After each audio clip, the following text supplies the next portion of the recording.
Έλα. Λέω ναι. Αυτό είναι. Αυτό το υπογράφευση δεν περιμένω, αλλά να αλλάξει κατάσταση. Για να δούμε.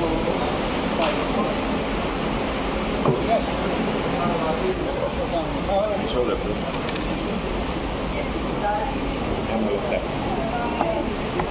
Φοβάμαι ότι θα εισάγω και ένα δαιμόνια και εν πάση περιπτώσει σε αυτά που είπε ο Παναγιώτης σχετικά με τις τελευταίες εκλογές θα εκφράσω την διαφωνία μου. Θέλω να σας διαβάσω κάτι. Η υπεράσπιση της Ουκρανίας και της ειρήνης στην Ευρωπαϊκή Ήπειρο.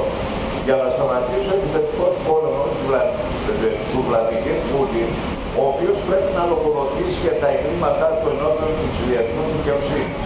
Να υπερασπιστούμε τα λάδεστα, την κυριαρχία και την ελευθερία του ουκρανικού λαού, καθώς και την ακεραιότητα των συνόρων της Ουκρανίας, μέσω της ενίσχυσής της με τα εναγκαία όπλα, της διαγραφής του εξωτερικού της χρέους, της κατάσχεσης των περιουσιακών στοιχείων των ολιγαρχών που συμβάλλουν στη ρώσικη πολεμική προσπάθεια στα πλαίσια που επιτρέπει το διεθνές δίκαιο. Δεν είναι αποτέλεσμα από κάποια απόφαση συνόδου του ΝΑΤΟ, δεν είναι αποτέλεσμα έντονου διανοητικού ίστρου του κ. Μπάιντεν, ανακοινωθέν της κυρίας Ούρσουλα φον ντερ Λάιεν, αυτοκρατορικού διαγγέλματος του κ. Μακρόν. Είναι τμήμα από το πρόγραμμα του λαϊκού μετώπου που συντονίστηκε στην Γαλλία. Αυτό το μέτωπο που θα αντιμετωπίσει την ακροδεξιά.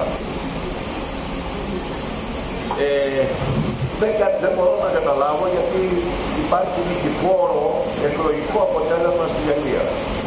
Εάν δεν συνειδητοποιήσουμε ότι στην κοινωνία υπάρχουν αυτή τη στιγμή δύο ρεύματα. Το ένα ρεύμα είναι αυτό της παγκοσμιοποίησης των ταυτοτήτων, των έμφυλων ταυτοτήτων και όλων των υπόλοιπων, και από την άλλη το ρεύμα εκείνο της κοινωνίας που αντιτίθεται σε όλα αυτά. Αυτά είναι τα δύο κοινωνικά ρεύματα που συγκρούονται στην κοινωνία. Από εκεί και πέρα υπάρχει μια ενσωματωμένη αριστερά. Τελείως ενσωματωμένη αριστερά, μια παγκοσμιοποιητική αριστερά. Και αν θέλουμε να ακολουθήσουμε τον δρόμο του Μελανσόν, ας ακολουθήσουμε αυτό που μας λέει ο Τσίπρας. Ας ενωθούμε όλοι μαζί προκειμένου να διώξουμε τον Μητσοτάκη. Και λοιπόν και στην Βορρά Βασανώνη. Ευχαριστώ πολύ.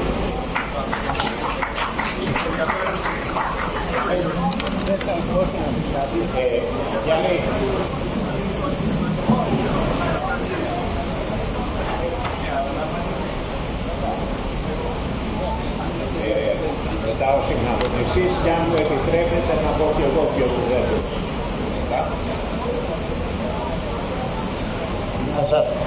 Από τα μνημόνια εκεί ύστερα πρέπει να έχω συμμετάσχει λέω από τα μνημόνια εκεί ύστερα από 100 τέτοιες μαζόξεις για την ενότητα και το πώς θα καθιστούμε, ίσως είναι λίγο.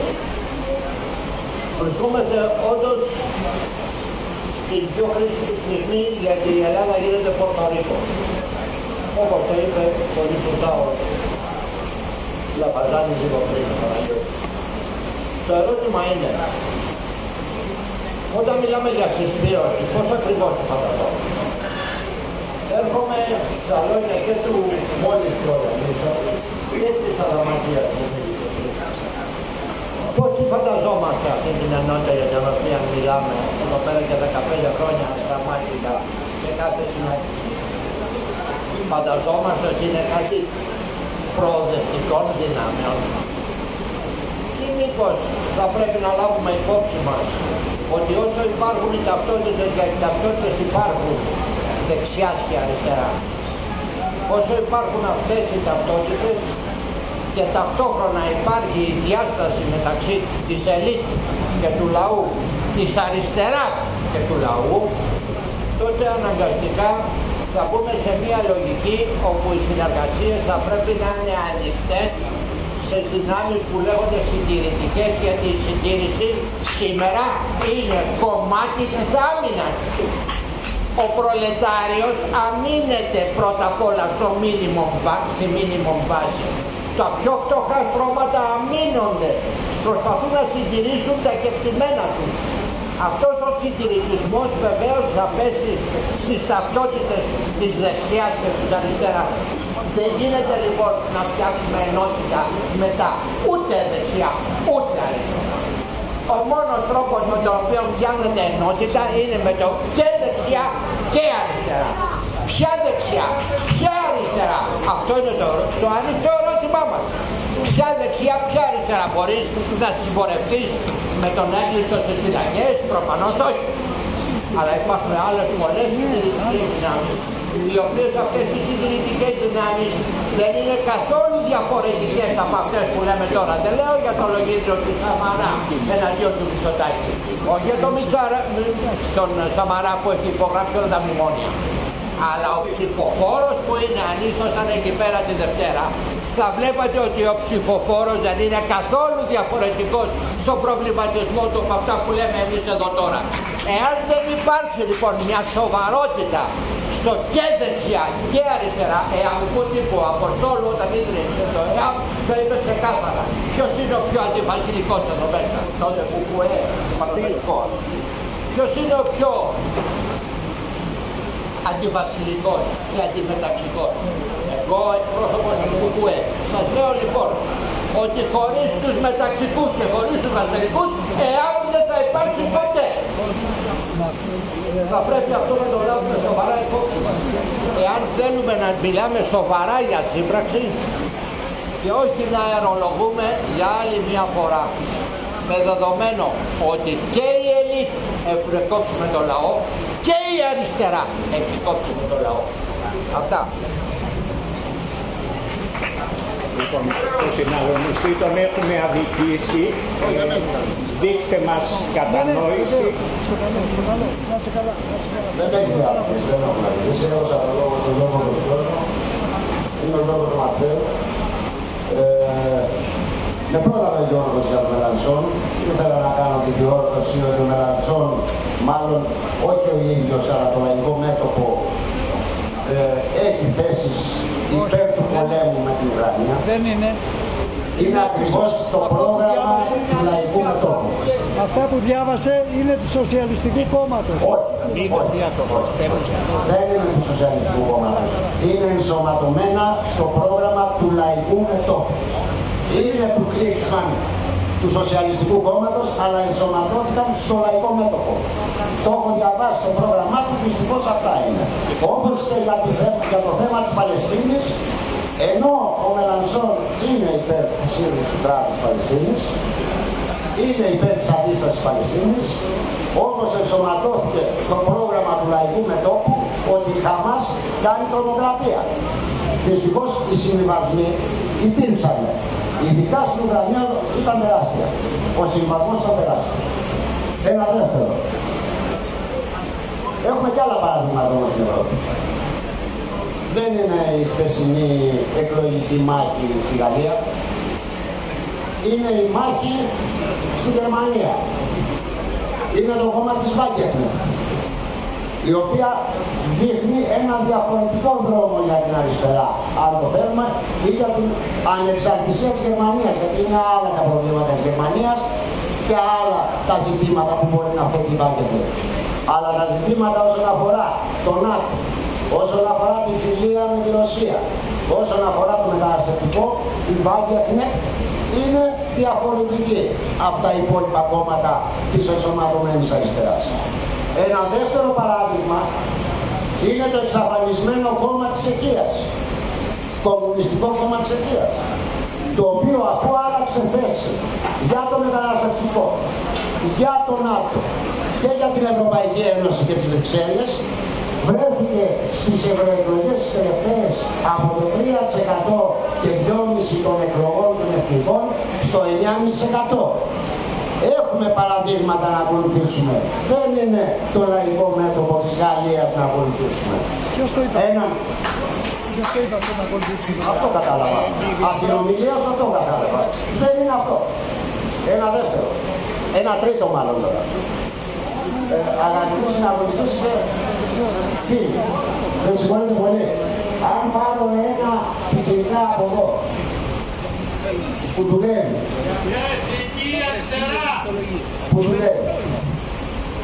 Από αυτά που άκουσε, πόσα κατάλαβε. Εμείς είμαστε γενικασμένοι, εγώ με 61. Λοιπόν, πόσα κατάλαβε η γενιά που δουλεύει. Πού είναι εδώ πέρα να κάτσει να ακούσει. Αυτό πρέπει να λύσει οποιοδήποτε κίνημα εθνικής ανεξαρτησίας απέναντι στους Ευρωπαίους, απέναντι στον ΝΑΤΟ και τους Αμερικάνους. Αυτό που είχε λύσει το Πολυτεχνείο το 1974, που η νέα γενιά ήταν στους δρόμους για εθνική ανεξαρτησία, αυτό πρέπει να λύσουμε. Εδώ δεν μπορούμε να το λύσουμε όμως, από ό,τι βλέπεις η νέα γενιά δεν υπάρχει. Βλέπουμε όλοι. Πώς θα την πλησιάσουμε, τι θα τους πούμε. Αυτό είναι το ζήτημα που θέλω να βάλω. Ευχαριστώ πολύ. Προστάσει να πω και εγώ κάτι. Δεν ξέρω πώς το αντελήφθη, ο καθένας αντιλαμβάνεται αυτά που αντιλαμβάνεται. Δεν υποστήριξα εγώ κανένα λαϊκό μέτωπο. Ίσα-ίσα. Αυτό που είπα, ότι τώρα πρέπει να λάβει την ευθύνη του. Και είπα ότι κακώς έκανε και συνεργασία με τον Μακρό, το λαϊκό μέτωπο. Και επίσης δεν υπάρχει κοινό πρόγραμμα του λαϊκού μετώπου για όλα αυτά τα θέματα που συζητάτε. Για την Παλαιστίνη έχουν διαφορετικές θέσεις, για το κρατικό διαφορετικές θέσεις. Ένα πρόγραμμα κατεβήκανε, Παναγιώτη. Ένα είναι το πρόγραμμα. Εγώ δεν το έχω δει, γιατί έχω δει τις τοποθετήσεις του Μακρό, του Μελαντσό της τοποθετήσεις. Αυτό δεν σημαίνει βεβαίως ότι ο Μελαντσό... Αυτό που διάβασε είναι το κοινό πρόγραμμα. Ναι, εντάξει. Δεν σημαίνει ότι έχει δίκιο ο Μελαντσόν ή δίκιο το ένας ή δίκιο ο άλλος. Το θέμα είναι το εξής αυτή τη στιγμή, ότι η Γαλλία βρίσκεται σε ένα σταυροδρόμι και δεν πρέπει όσοι αντέχουν και δεν θέλουν να μπουν στο παιχνίδι του Μακρόν, στο τσεπάκι του Μακρόν, να αντισταθούν αυτή τη στιγμή και να μην δεχτούν υπαγορεύσεις ενός προγράμματος ή μιας κυβέρνησης η οποία δυστυχώς θα είναι κυβέρνηση ελεγχόμενη από το Μακρόν. Αυτό είναι το θέμα σήμερα και σε αυτό έκανα έκκληση και είπα μάλιστα ο Μελαντσόν να μην γίνει ο Τσίπρας της Γαλλίας. Λοιπόν, αυτά είπα. Λοιπόν, θα προσπαθήσω να είμαι σύντομος. Μιλήσαν κάποιοι για το ΕΑΜ. Αυτό που κάνουμε θεωρούμε ότι είναι κάτω από τη σκιά του ΕΑΜ. Και γι' αυτό διαλέξαμε και το χώρο εδώ που είναι κάτω από τη σκιά του ΕΑΜ. Γιατί από πίσω σας είναι το ΕΑΜ, το Εθνικό Αρχαιολογικό Μουσείο. Αυτά είναι αρχικά. Λοιπόν, θα πει κανείς, πολύ ωραία όλα αυτά που θέλετε να κάνετε και όλοι συμφωνείτε, αλλά πώς είσαστε, παιδιά, 150 άνθρωποι μαζί με τους φίλους και τους γνωστούς και θέλετε να αλλάξετε τη χώρα. Ναι, θέλουμε να αλλάξουμε τη χώρα. Όταν ξεκινάς έναν αγώνα ή όταν συνεχίζεις έναν αγώνα, ποτέ δεν έχεις εγγύηση ότι θα είναι νικηφόρος. Έχουμε όμως υποχρέωση, ειδικά αυτοί που έχουμε παιδιά, επειδή κάποια στιγμή μπορούν να μας δείξουν τον λόγο, ακόμη και αν νικηθούμε, να μπορούμε να το πούμε ότι εμείς παλέψαμε. Δεν σας αφήσαμε με τη θέλησή μας αυτόν τον κόσμο. Πέρα από αυτό όμως, εγώ θεωρώ ότι έχουμε πάρα πολύ καλές προοπτικές. Και αυτό για δύο λόγους. Ο ένας, δεν έχει σημασία μόνο πόσοι άνθρωποι μαζεύονται, αλλά έχει σημασία και ποιοι είναι. Και από τους άνθρωπους που βλέπω εδώ πέρα, επειδή είμαι κοντά 40 χρόνια που ασχολούμαι με τέτοια πράγματα, έχω γνωρίσει πάρα πολύ κόσμο. Βλέπω ανθρώπους που γνώρισα σε διαφορετικές φάσεις και σε διαφορετικούς αγώνες. Αυτούς που δεν βλέπω εδώ πέρα και γνώρισα πολλούς τέτοιους, είναι τους ανθρώπους οι οποίοι είτε από την αρχή είτε σε κάποιο σημείο της πορείας τους πήγαν να εκμεταλλευτούν την πολιτική για ίδιο όφελος. Τέτοιους ανθρώπους δεν βλέπω. Και αυτό μου δίνει πάρα πολύ χαρά. Το δεύτερο και πολύ πιο σημαντικό. σημασία έχει όταν κάνεις μία προσπάθεια αν η κατεύθυνση προς την οποία κινείσαι είναι σε αρμονία με τις αντικειμενικές ανάγκες της κοινωνίας και με την υποκειμενική θέληση της κοινωνίας. Και εδώ, παρά την πολύ μικρή μας δύναμη, νομίζω ότι πραγματικά είμαστε σε απόλυτη αρμονία με τις αντικειμενικές ανάγκες της κοινωνίας.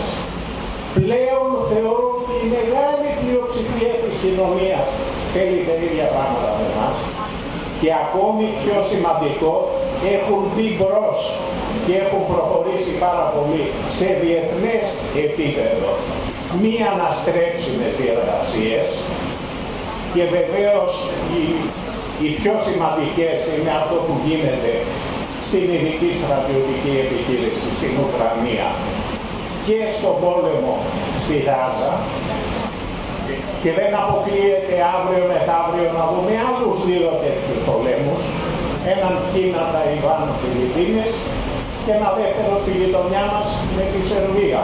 Οπότε τελικά γίνεται αυτό που έλεγε ο Τσε, 1, 2, 3 πολλά Βιετνάμ. Λοιπόν, όλοι αυτοί οι κορυφαίοι αγώνες βλέπουμε ότι προχωράνε προς μία κατεύθυνση και είναι η κατεύθυνση που θέλουμε.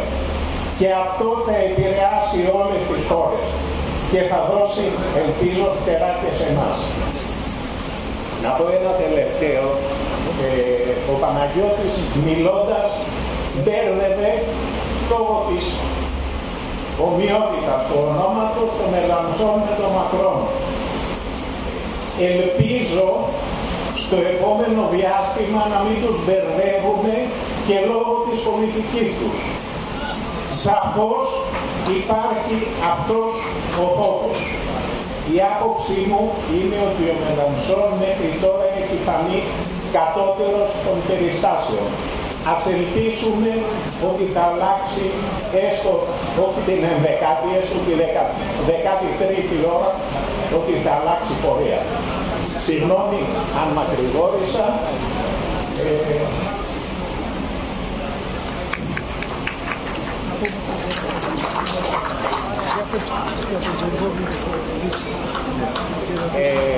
Και αν θέλει ο συναγωνιστής ο Γερμός μετά να μιλήσει, να χαιρετήσει, και ο κύριος Πέτρου βεβαίως είναι ανοιχτός σε όλους το...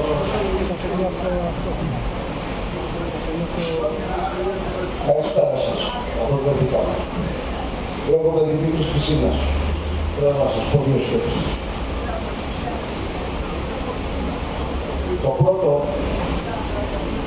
είναι, κατά τη γνώμη μου, ότι πρέπει να συνειδητοποιήσουμε ότι ως λαός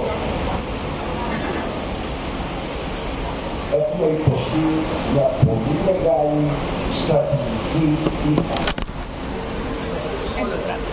οι οποίες στρατηγικές ήττες δεν αφομοιώνονται εύκολα για να μπορέσει να τις ξεπεράσει. Η ιστορία όμως είναι πάντα πανούργα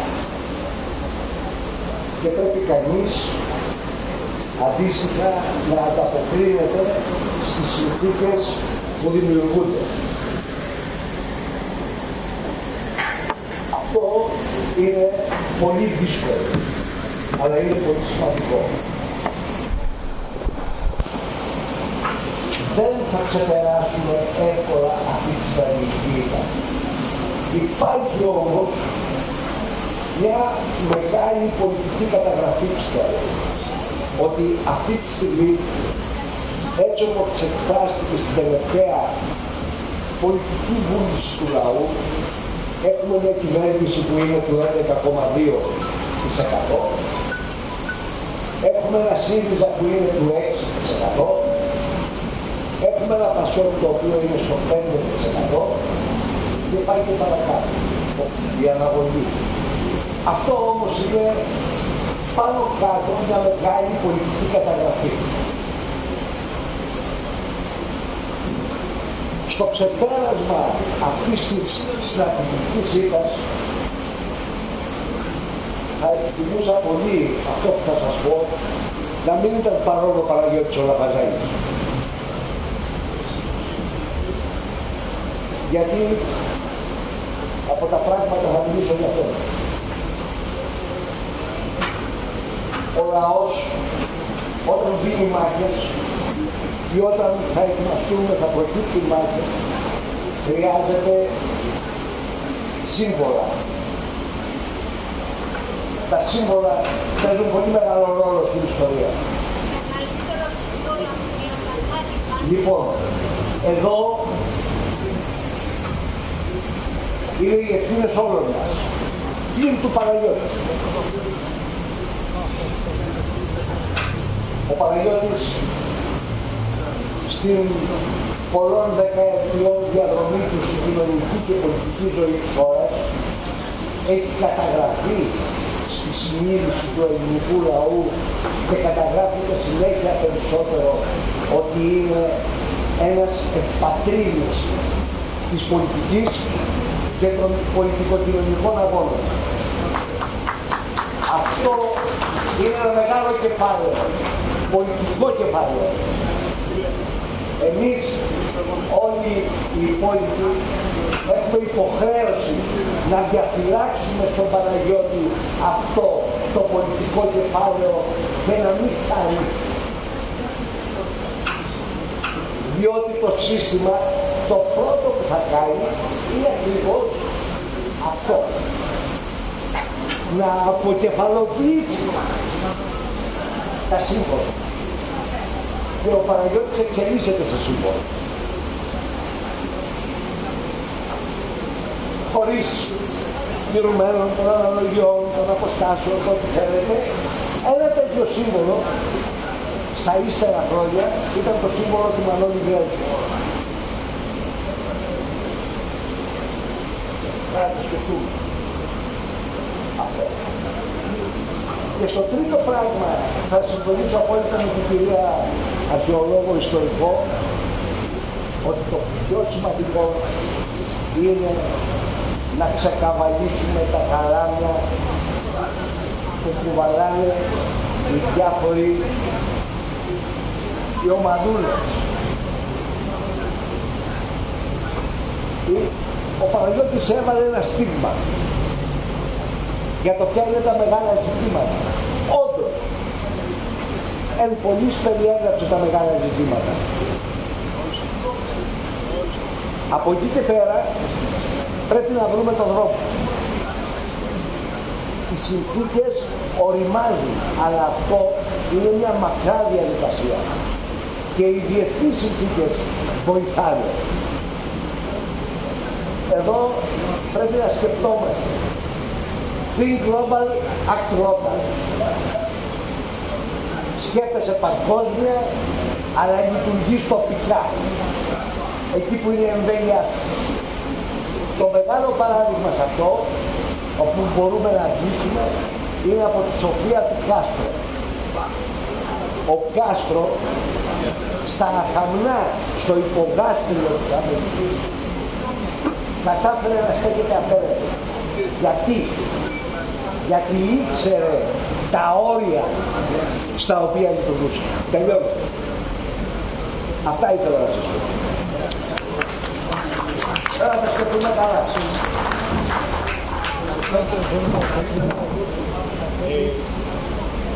Ναι.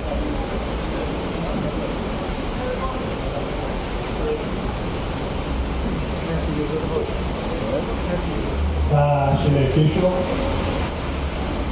σύμφωνα με τον προηγούμενο ομιλητή που άγγιξε 2-3 θέματα τα οποία συμφωνώ και εγώ. Και το τελευταίο που είπε ότι ο Κάστρο είπε με 70 επαναστάτες ξεκίνησα και άμα χρειαζόταν και δεύτερη φορά πάλι με τους ίδιους θα έκανα την επανάσταση. Εδώ λοιπόν δεν μπαίνει θέμα ποσότητας, μπαίνει θέμα ποιότητας. Και για να μην ευλογούμε τα γένια μας και τον Παναγιώτη τον Λαφαζάνη, να πούμε ότι ο Παναγιώτης ο Λαφαζάνης, ο πρόεδρος Λαφαζάνης, δεν έχει ανάγκη επένδυση, διότι η ίδια του η διαδρομή από τα γεροφάσκα του ας πούμε αγωνίζεται για κοινωνικές αξίες. Με αυτή την έννοια, όπου περνάμε στους δρόμους, γιατί είμαστε πολιτικοποιημένοι και εμείς από τα γενοφάσκα μας και πάντα στο συνδικαλισμό και όχι στην πολιτική, όχι στα κομματικά, λοιπόν, όπου να ρωτήσεις και όποιον να δεις, ο Παναγιώτης ο Λαφαζάνης είναι ένας έντιμος, ηθικός, ακέραιος χαρακτήρας. Διαφωνούμε βέβαια με την πολιτική του ιδεολογία, αλλά τον εκτιμούμε αφάνταστα. Απάντηση λοιπόν είναι σε αυτό το εγχείρημα που κάνει ο πρόεδρος Λαφαζάνης με το Δικαία. Το Δικαία είναι ένα δικό του δημιούργημα. Η λαϊκή ενότητα δεν ήταν δικό του. Ήταν μια ομάδα συνιστοσών που δεν ήταν ούτε συνέδριο, ούτε τίποτα. Και τι έκανε ο Λαφαζάνης? Έκανε προσπάθειες να συμβιβάσει διάφορες απόψεις. Ποτέ τη δική του άποψη δεν εξέφρασε. Με αυτή την έννοια λοιπόν θέλω να πω ότι είδε στο τέλος έκανε και λάθη. Έκανε και λάθη ο Παναγιώτης ο Λαφαζάνης, διότι με τους ανθρώπους που έκανε τον αγώνα το υπονομεύανε πολύ, αρκετοί. Γιατί οι περισσότεροι θέλουν να γίνει αρχηγοί. Εμείς λοιπόν στην αφάνεια της κοινωνίας θα αγωνιζόμαστε και ο καθένας θα έχει τη συνείδησή του ήρεμη. Αυτά έχω να πω και άλλα πολλά. Σας παροτρύνω να διαβάζετε την ίσια για να βλέπετε τις πολιτικές θέσεις του Προέδρου Λαφαζάνη. Ευχαριστώ.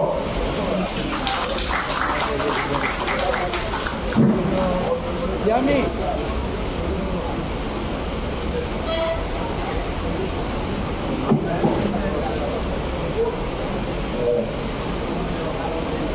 Κυρίες και φίλοι, θέλω να ευχαριστήσω για την πρόσκληση που απέφερε ο Παναγιώτης Λαφαζάνης. Από χρόνια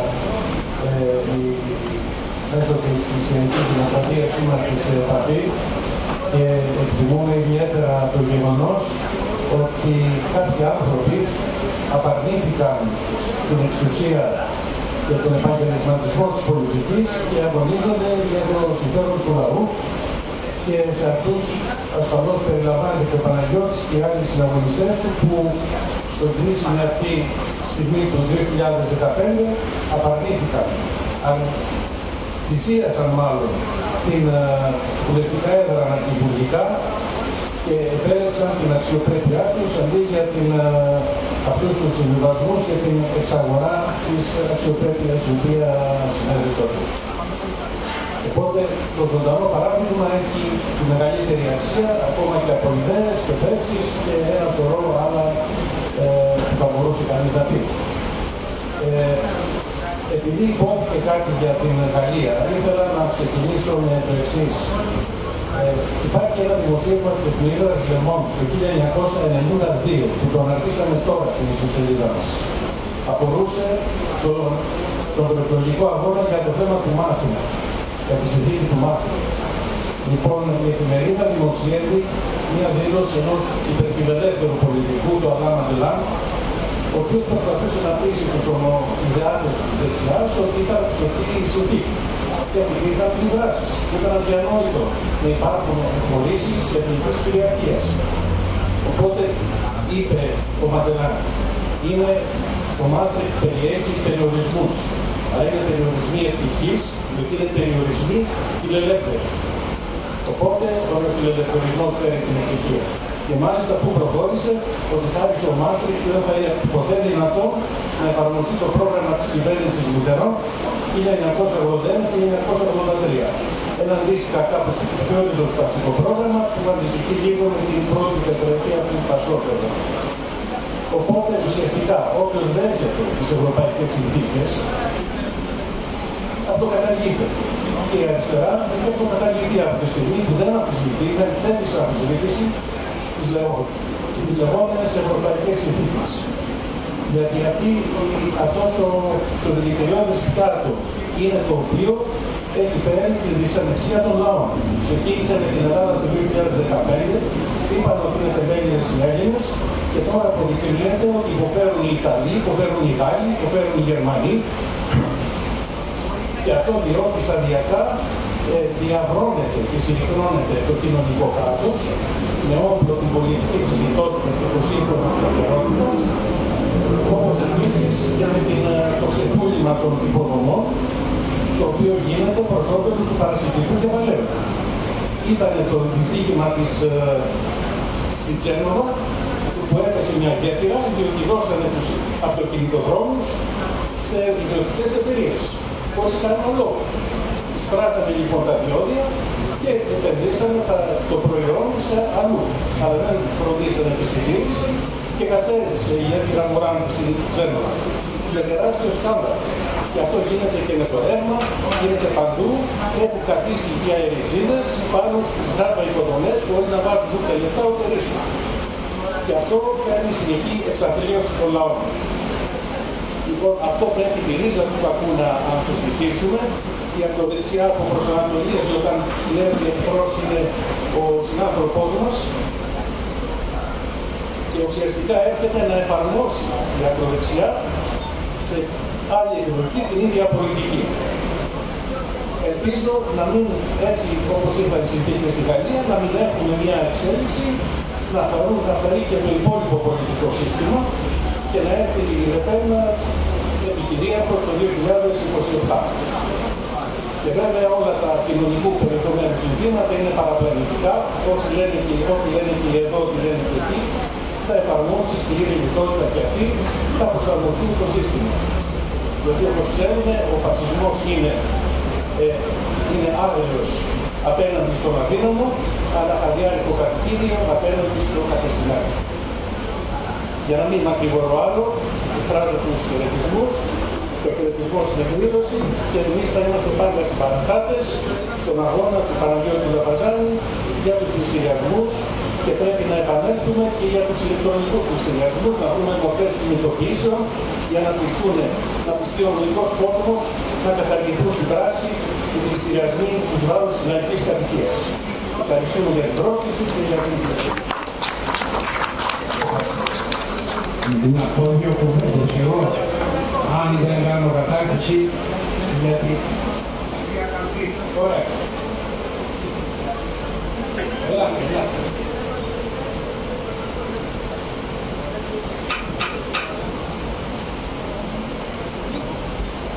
Καλησπέρα σε όλους. Με τον πρόεδρο εδώ βρεθήκαμε πρόσφατα σε αγώνα, συγκεκριμένα και σε άλλους αγώνες μετά, με στήριξε κιόλας. Πήρα αφορμή λίγο να σας μιλήσω γιατί πολλά ακούστηκαν για τους πληστηριασμούς.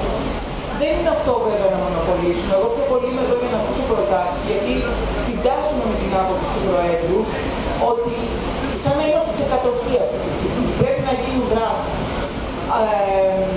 Οι πληστηριασμοί δυστυχώς μην έχετε στο μυαλό σας μόνο τις τράπεζες, και εδώ θα ενημερώσω και τον Πρόεδρο, δεν δόθηκε ευκαιρία να μιλήσουμε.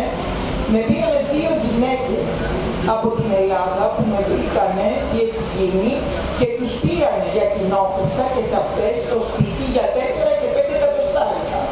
Υπάρχει σπήρα δικηγόρων, δικαστικών και συμβολεογράφων. Δεν θα σας κουράσω πολύ με όλα αυτά, εξάλλου συμμετέχω σε κινήματα με τους πληστηριασμούς και κατανοώ ότι εδώ δεν είναι το πρωτεύον οι πληστηριασμοί, αλλά σίγουρα πρέπει να καταργηθούν κυρίως οι ηλεκτρονικοί πληστηριασμοί που είναι μια ελληνική πατέντα, δεν υπάρχει πουθενά αλλού. Δεν παίρνεις χαμπάρι, εντάξει, αριστερή συμφωνώ, δεν παίρνεις χαμπάρι ποτέ είναι ο πληστηριασμός, δεν ειδοποιείς από πουθενά, τον κατοπιώσουμε εννοώ, καλά δεν τα λέω Πρόεδρε. Αλλά είναι και τόσα άλλα θέματα. Εκείνο που με στεναχωρεί και θα φύγω από εδώ και ήθελα να φύγω λίγο πιο ζωντανή, είναι ότι βλέπω ότι εγώ ανήκω στους νεότερους εδώ πέρα. Και δεν είναι νέα. Θα μπορούσα να έχω και κόμμα αυτή τη στιγμή, έτσι. Πρέπει λοιπόν να μαζέψουμε κόσμο, αν θέλουμε να στηρίξουμε αυτό το έτοιμο, το δυναμικό, με την παρουσία του που τον ήθελε πάρα πολύ, που το ξέρετε χρόνια και έχετε διαδρομή μαζί του, τον Πρόεδρο, τον Παναγιώτη, τον Λαβαζάνη, αυτό το γνήσιο αγωνιστή, σε αυτά που συμφωνώ μαζί του και συντάσσουμε σαν άποψη, πρέπει να βρούμε τρόπους μαχητικούς ειδικούς. Εμένα όταν ήρθε στην έξωση μου έδωσε ένα παρατσούκι, το θυμάσαι. Με είπε κουμπουλίνα. Λοιπόν, εγώ θα είμαι μέσα σε ό,τι είναι κινηματικό, δραστήριο και πιστεύω ότι οι αναλύσεις πολλές στην αριστερά, στα διάφορα, σε όλα αυτά, με όλο το σεβασμό σε ανθρώπους και σε κόμματα πιθανόν κάποια αξιοπρέπεια υπάρχει παντού βρίσκεις, αλλά αυτή τη στιγμή πρέπει να είμαστε σε δράση. Μόνο έτσι θα έρθει ο κόσμος, με θεωρίες, με συγκεντρώσεις, που θα αναλύουμε, θα λέμε και θα μεμισμηρούμε, όχι νέους δεν θα φέρουμε, αλλά ούτε αυτούς τους ανθρώπους που αυτή τη στιγμή αυτοκτονούν με τους πληστηριασμούς που είναι το πιο επίκαιρο με το άλλο σε νιώθει στο πετσίκι. Δεν θέλω να σας κουράσω άλλο, σας ευχαριστώ. Θα είμαι και στην επόμενη συγκέντρωση, θα παρακολουθήσω τις δράσεις του συναγωνιστή μου και αγαπημένου μου Παναγιώτη. Εύχομαι καλή επιτυχία, καλή συνέχεια σε αυτό που έχει ξεκινήσει χρόνια και θα ήθελα να μας δω όλους πιο δραστήριους, δίπλα του και δυναμικούς. Σας ευχαριστώ πολύ.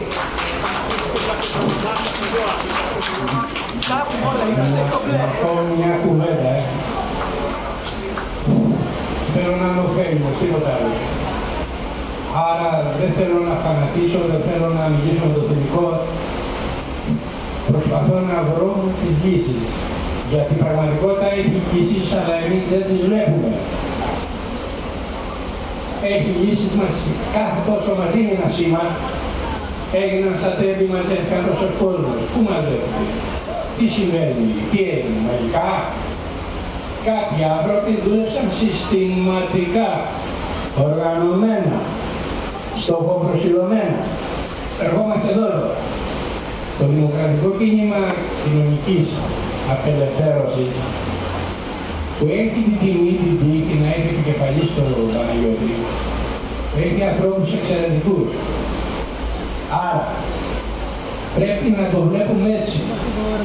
Τι σημαίνει, κατά τη γνώμη μου, να πούμε το Σεπτέμβρη και να πούμε ο καθένας από εδώ που κόβει, λάβει και καλώς κάνει, πρώτος εγώ, ότι ξέρετε, στην περιοχή μου έχω φτιάξει μια επιτροπή του κινήματος.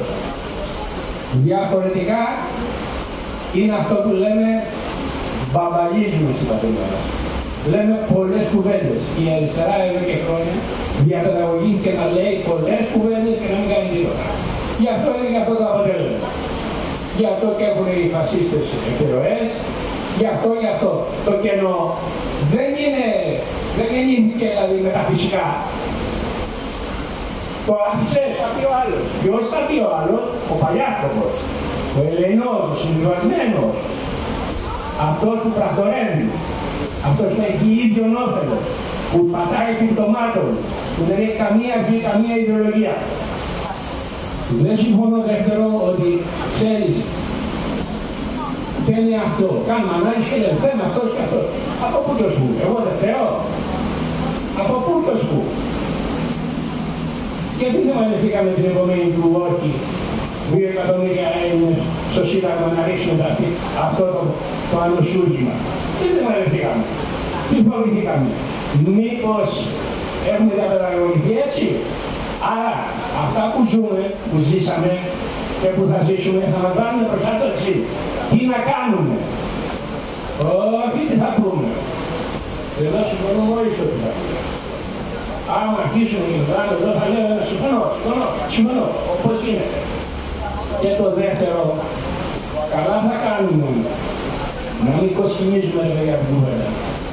Μου έκανε εντύπωση αυτό με τον Μελανσόν και με τον Μακρόν και τι λέει το μέτωπο στην Γαλλία, όποιος ξέρει, το Γαλλικό Κομμουνιστικό Κόμμα, την επομένη του θανάτου του Μασέ, σημειώστε το αυτό που σας λέω, έκανε συνέδριο και μία αποφάση, ξέρετε, ότι το παρελθόν του αποτελεί βαρβαρότητα. Ορίστε το αποτέλεσμα. Ορίστε το αποτέλεσμα. Όταν δηλώνεις ούτε η χειρότερη, πώς να το πω, κοινή, δεν δηλώνει το παρελθόν της είναι βαρβαρότητα, δεν δηλώνει, δεν τρέπεται, λέει έγινα για αυτό το λόγο. Εκεί επιμελώς, διότι θα μου λες πολύ καλά τα ιερατεία του Ευρωκομμουνισμού, που τώρα τα τελευταία χρόνια δεν συζητάει κανείς για τίποτα, για κανένα λόγο, δεν παρασύρεται κανείς τίποτα, αλλά δεν λέει όλα αυτά τα πιτάνια είναι από εκεί. Κανείς. Κανείς. Σπάνια. Λοιπόν, άρα, εμένα η γνώμη μου είναι η εξής. Ότι στη διάρκεια του 20ου αιώνα οι άνθρωποι έπραταν. Θυσιαζόντουσαν.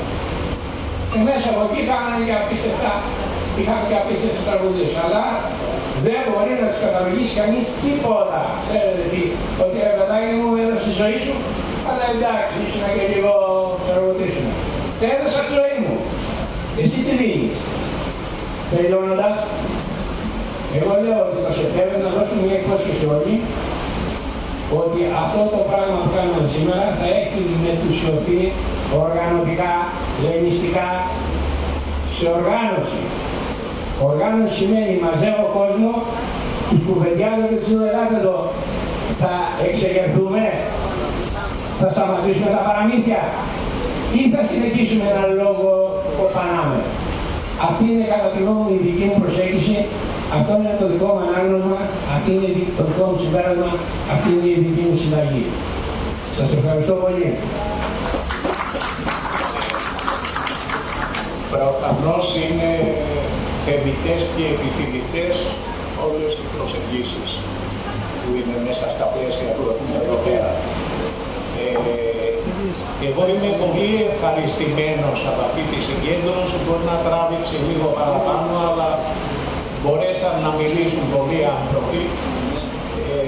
Με ενοχλεί όταν γίνεται μια συγκέντρωση, μιλάει ο μιλητής και μετά λέει εντάξει με ακούσατε, φευγάτε τώρα. Καταφέραμε να το αποφύγουμε αυτό.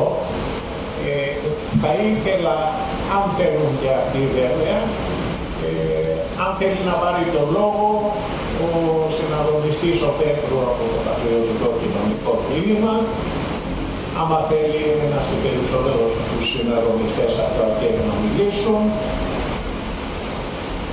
Και βέβαια εγώ θα ήθελα, άμα το θέλουν αυτοί, να ακούσω και τους φίλους, τους οποίους συναντούσα σχεδόν κάθε εβδομάδα, γιατί εγώ δεν πήγαινα κάθε εβδομάδα, στον αγώνα για την ελευθερία που είναι από ένα δύο χρόνια. Καλησπέρα. Δεν θα σας κουράσω. Απλώς εμείς συμμετέχουμε από την αρχή σε αυτή τη διαδικασία με τον Παναγιώτη τον Παπαζάνη και με τον Γιάννη τον Κωνσταντίνη. Θα ήθελα να αφήσουμε τα πολλά λόγια και να προχωρήσουμε σε κάποιες πράξεις. Όσο μπορεί ο καθένας μας, ας βάλει το χέρι του να βοηθήσουμε, μήπως και καταφέρουμε να ανατρέψουμε αυτό που συμβαίνει σήμερα. Ευχαριστώ. Καλή συνέχεια.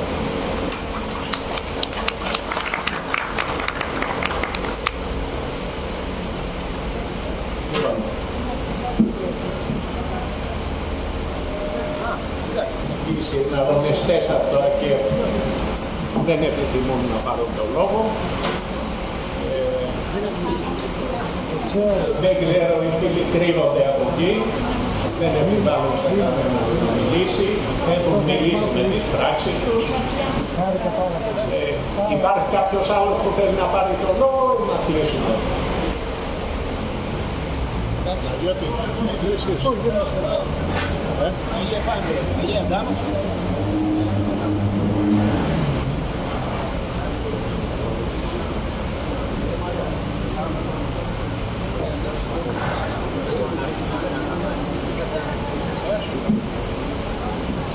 Γεια σας. Βασίλης Ζούκος λέγομαι. Δύο πραγματάκια θέλω να πω. Πρώτον, το πρόβλημα το οποίο λέμε κατά την άποψή μου είναι καθαρά θέμα πολιτισμού. Υπάρχει μεγάλο πρόβλημα στην κοινωνία του χαρακτηρισμού του πολιτισμού. Τι πολιτεύμα έχουμε, λένε όλοι δημοκρατία κτλ. Δεν είναι δημοκρατία, είναι προεδρευομένη κοινοβουλευτική ολιγαρχία. Αν δεν έχουμε μια ενιαία κατεύθυνση στο τι, για τι πράγμα μιλάμε, δεν πρόκειται να πάμε πουθενά. Λοιπόν, επομένως, αυτό που μπαίνει σαν πρόβλημα είναι η αλλαγή του πολιτεύματος από αυτό το καθεστώς της προεδρευομένης επιλογής της ολιγαρχίας σε δημοκρατία. Και εδώ μπαίνει το ζήτημα. Πώς μπορεί να γίνει αυτό? Αυτό μπορεί να γίνει χωρίς επαναστατικό τρόπο με την έννοια των συγκρούσεων κτλ. Αναθεωρώντας ένα και μόνο άρθρο του συντάγματος. Το νούμερο άρθρο 110. Κανένα κόμμα μέχρι σήμερα δεν έχει βάλει σαν στόχο του την αναθεώρηση του 110. Αφήνω αυτά και σας ευχαριστώ πάρα πολύ. Τι λέει το 110? Το 110 άρθρο είναι το άρθρο που προβλέπει πώς γίνεται η αναθεώρηση του συντάγματος. Και το 110 άρθρο λέει μέσα ποια άρθρα δεν αναθεωρούνται. Αλλά το 110 δεν αναφέρει τον εαυτό του ότι δεν αναθεωρείται. Επομένως, αναθεωρώντας το 110 μπορούμε να αναθεωρήσουμε όλο το σύνταγμα. Και γι' αυτό διαφωνώ με το θέμα της συντακτικής βολής που τοποθέτησε κάποιος προηγουμένως, γιατί η συντακτική βολή δεν προβλέπεται από το Σύνταγμα και επιπλέον με τα άρθρα 27 και 28 του Συντάγματος η υπάρχουσα ολιγαρχία μπορεί να επικαλεστεί ακόμα και ξένα στρατεύματα μέσα στη χώρα για την επιβολή της λύσης. Ευχαριστώ.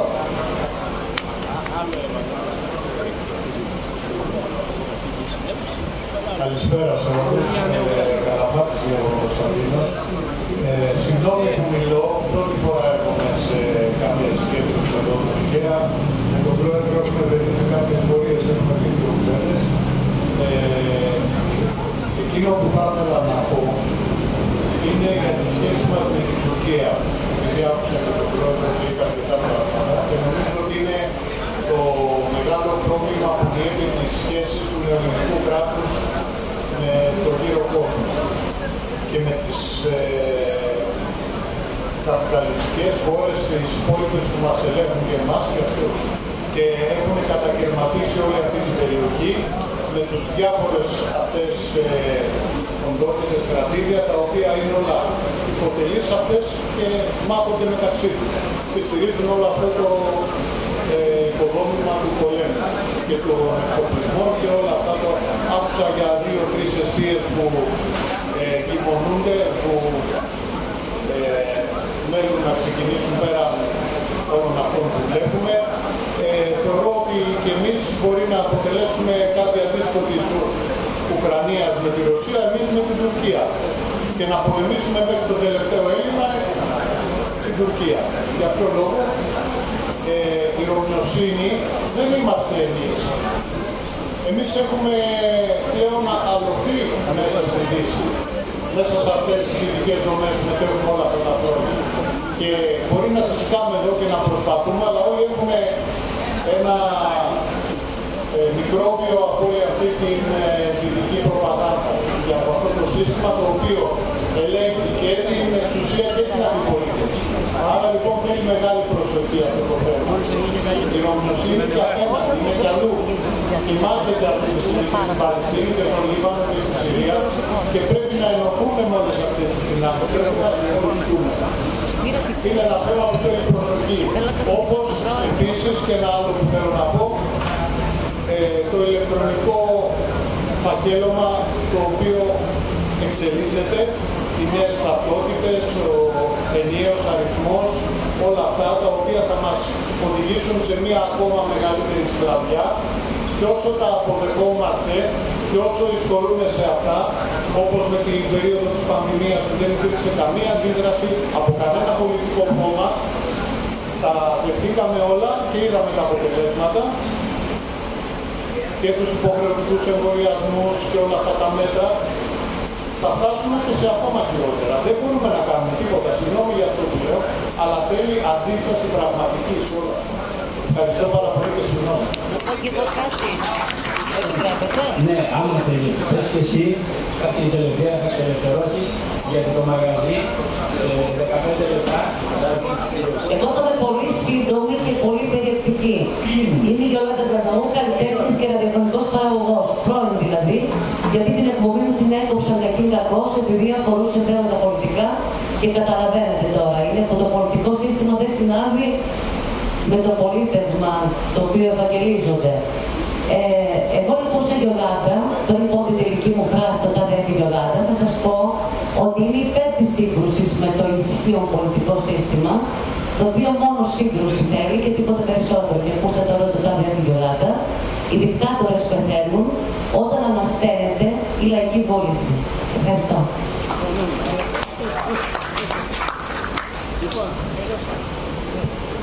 Λοιπόν, νομίζω ότι τελειώσαμε. Σας αποχαιρετούμε και σας ευχόμαστε καλό καλοκαίρι, αλλά με όποια αγωνιστική συμμετοχή όμως και μες στους καλοκαιρινούς μήνες που μπορούμε να κάνουμε και να έχουμε από κοινού.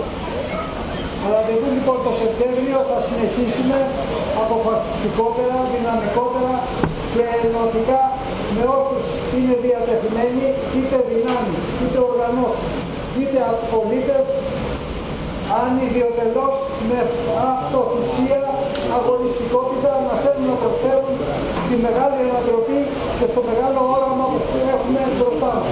Μια Ελλάδα ανεξάρτητη, μια Ελλάδα παραγωγική, μια Ελλάδα πραγματικά δημοκρατική και δίκαιη. Αυτή την Ελλάδα θέλουμε και θα τη φέρουμε σε πέρα.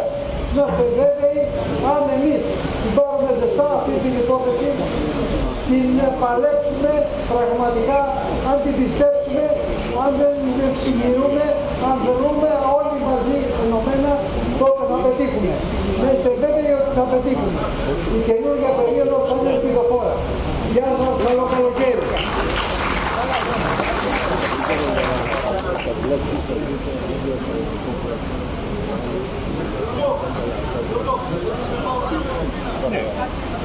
Με στρεβλό τρόπο βέβαια, αλλά ευχαριστούμε πολύ. Να είστε καλά, ευχαριστούμε πολύ για την παρουσία. Παναγιώτη, τα λέμε, Και θα συνεχίσουμε τη συζήτηση. Να είστε καλά, δυνατός, ωραίο. Εύστοχο. Να είστε καλά, θα τα πούμε. Πάρε εγώ τηλέφωνο. Παναγιώτη. Νικόλα, τι έγινε, γερός δυνατός. Εδώ ήμουν. Σε είδα. Στην γωνία. Καλά. Εντάξει. Κάναμε μια πρώτη προσπάθεια, θα συνεχίσω. Χαιρετισμούς από τον Κωστάκη από την Καλαμάτα, το Λία. Είναι στην Καλαμάτα, δεν μπορεί να έρθει, έχουμε το Facebook. Πάνω μιλάμε τηλεφωνικά. Ναι, θα τηλεφωνηθούμε. Ευχαριστούμε για την παρουσία. Και πολύ καλά αυτά που λέτε. Δεν ξέρω. Δεν βλέπω εγώ διαβάζω.